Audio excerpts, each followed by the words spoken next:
BLRI থেকে বের হয়ে আমরা চলে আসলাম কেন্দ্রীয় গো প্রজনন এবং দুগ্ধ খামারে।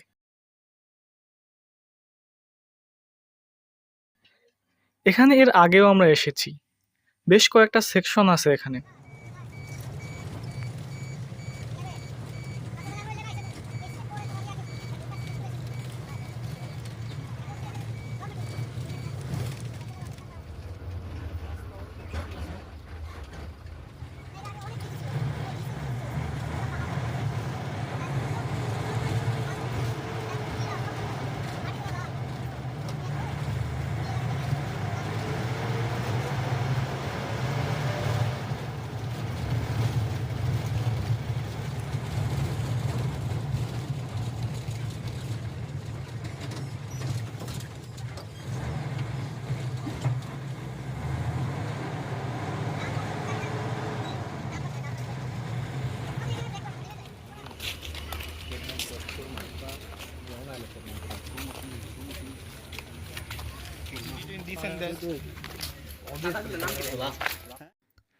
আমাদের আজকের গন্তব্য হলো সেন্ট্রাল এআই ল্যাবরেটরি।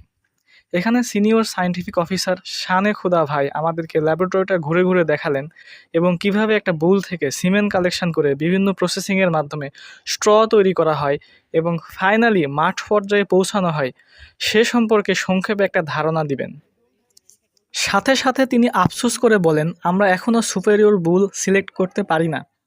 আমাদের টেকনিক্যাল নলেজের ঘাটতি, অ্যানিমেলের কোনো ইউনিক আইডি না থাকা এবং ফার্মারদের রেকর্ড রাখার প্রতি তীব্র অনীহা এর পিছনে উল্লেখযোগ্য কারণ।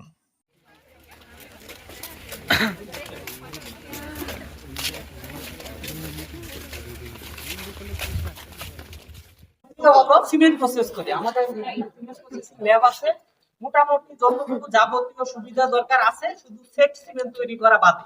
ওকে, আমরা এই ল্যাবে সিমেন্ট প্রসেস করি, স্টোর করি, কোয়ালিটি কন্ট্রোল করি, দেন মাঠে পাঠাই দিই।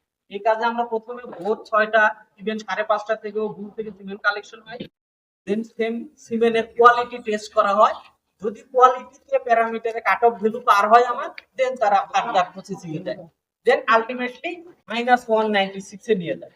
এটাতে আমরা খালি যদি কিছু টেস্ট করি, যেমন কন্টামিনেশন আছে কিনা, কালার কি রকম, কনসেন্ট্রেশন কেমন, মাস মোটিলিটি, ইন্ডিভিজুয়াল মোটিলিটি, মরফোলজি, মরফোমেট্রি সাথে করা যায়, মানে মাপযোগ কি রকম, খালি যত আকার দেখি অনেক সময় পারলের আকার, বাট মাপযোগ তো দেখি না। শানে খুদা ভাইয়ের কাছ থেকে বিদায় নিয়ে দুপুরের খাবার খেয়ে আমরা চলে আসলাম বায়ার সেকশনে। সেখানে সায়েন্টিফিক অফিসার জয় ভাই আমাদেরকে প্রত্যেকটি শেড ঘুরে ঘুরে দেখালেন এবং শেড ম্যানেজমেন্ট সম্পর্কে একটা বিস্তর ধারণা দিলেন। এখানে কাপ স্টার্টারের সঙ্গে আমরা দেওয়া হচ্ছে, আমরা ওখানেও কিছু কাপ স্টার্টার দেই, অর্থাৎ 7 দিন বয়সে আমরা কিছু দেই, তারপরে পুরোপুরি ডেভেলপ হচ্ছে।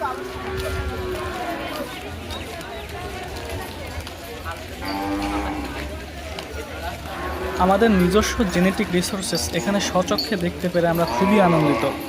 পাশাপাশি বাংলাদেশের প্রাণী সম্পদ খাতকে এগিয়ে নিয়ে যাওয়ার লড়াইয়ে অংশগ্রহণ করতে পেরে আমরা গর্বিত।